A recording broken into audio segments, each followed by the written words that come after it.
అందరికీ నమస్తే అండి. జనసేన పార్టీ గత ఎన్నికల్లో రికార్డు సృష్టించింది.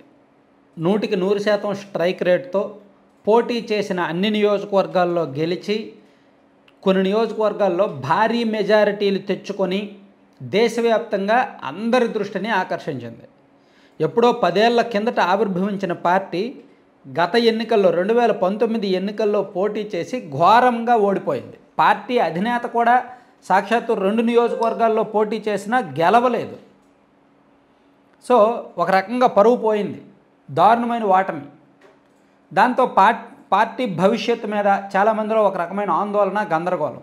పవన్ కళ్యాణ్ గారి నాయకత్వం మీద ఒక రకమైన ఆందోళన. కానీ అతన్ని నమ్ముకున్న కేడరు, అభిమానులు కొంతమంది ఆయనకు తోడుగా నిలిచారు. ఆయన కూడా చాలా వ్యూహాత్మకంగా అడుగులు వేశారు. ఆ అడుగుల ఫలితమే, ఆ వ్యూహాల ఫలితమే, ఆ పోరాట ఫలితమే 2024 ఎన్నికల్లో ఆయన పార్టీ పోటీ చేసిన అన్ని సీట్లలో గెలవడం, ఆయన పొత్తు పెట్టుకున్న కూటమి భారీగా ఘన విజయం సాధించడం. సో ఇప్పుడు దేశవ్యాప్తంగా కూడా జనసేన పార్టీ ఒక ట్రెండ్ సెట్టర్. అయితే 21కి పరిమితం అవ్వరు కదా, వాళ్ళకి 21 తక్కువ అనుకుంటున్నారు. ఆ ఊపులో వాళ్ళు 35 సీట్లు పోటీ చేసినా గెలిచే వాళ్ళేమో. సో ఇప్పుడు వచ్చే ఎన్నికల్లో ఏం చేయాలి? ఈ 21 అయితే కాదు, 30, 35 కూడా కాదు, మినిమం 50 సీట్లు గెలవాలి.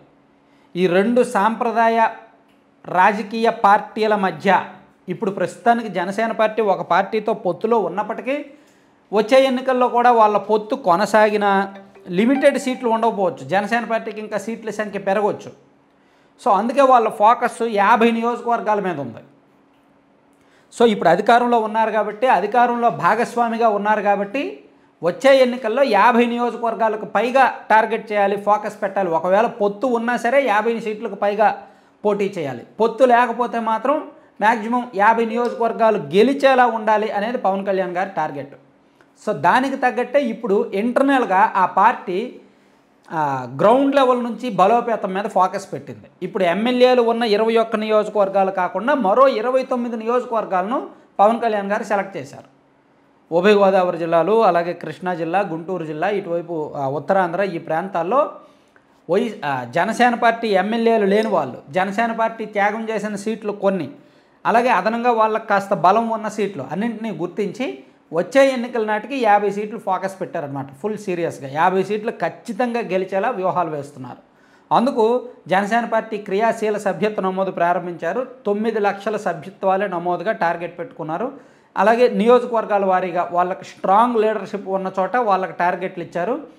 నాయకత్వం లేని చోట, జనసేన పార్టీకి అక్కడక్కడ నాయకత్వం లేదు కొన్ని నియోజకవర్గాల్లో, అక్కడ కొత్త నాయకత్వాన్ని తయారు చేసేందుకు కూడా సన్నాహాలు చేస్తున్నారనమాట. సో దానిలో భాగంగా పవన్ కళ్యాణ్ గారు పొలిటికల్ టార్గెట్ ఆ పార్టీలో ఇంటర్నల్గా చర్చనీయాంశంగా ఉంది.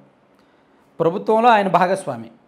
ఆ పార్టీకి 3 మంత్రులు ఉన్నారు, 21 మంది ఎమ్మెల్యేలు ఉన్నారు. నామినేటెడ్ పదవులు కూడా ఒక 10 మందికి వచ్చే ఛాన్స్ ఉంది. మంచి నామినేటెడ్ పదవులు ఒక 10 మందికైనా వచ్చే ఛాన్స్ ఉంది. వాళ్ళకు కూడా ఎస్కార్ట్ ప్రోటోకాల్స్ అన్నీ బాగానే ఉంటాయి. సో ఈ వేళ్లతో ప్రభుత్వం అధికారంలో ఉంది కాబట్టి సాధ్యమైన నిధులు తెచ్చుకొని నియోజకవర్గాలని అభివృద్ధి చేసి ఇప్పుడు వాళ్ళు గెలిచిన సీట్లు పోకుండా చూసుకొని నెక్స్ట్ ఇంకా అదనంగా గెలవడానికి టార్గెట్. సో అది ఆ పార్టీ ఇంటర్నల్గా ఆల్రెడీ ఒక వ్యూహాత్మక కమిటీ వేశారు. పొలిటికల్ యాక్షన్స్ కూడా గ్రౌండ్ లెవెల్లో మొదలయ్యాయి.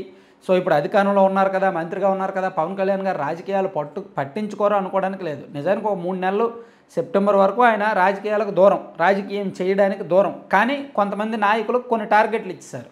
3 నెలల తర్వాత నేను మళ్ళీ వస్తా, నేను సమీక్షిస్తా, ఈలోగా మీరు ఏంటనేది మీ టార్గెట్లు పూర్తి చేయండి, ఈ క్రియాశీలక సభ్యత్వాలు నమోదు చేయండి, ఆ క్రియాశీలక సభ్యత్వాల్లో చురుగ్గా పనిచేయాలని ఇంట్రెస్ట్ ఉన్న వాళ్ళని ఐడెంటిఫై చేయండి.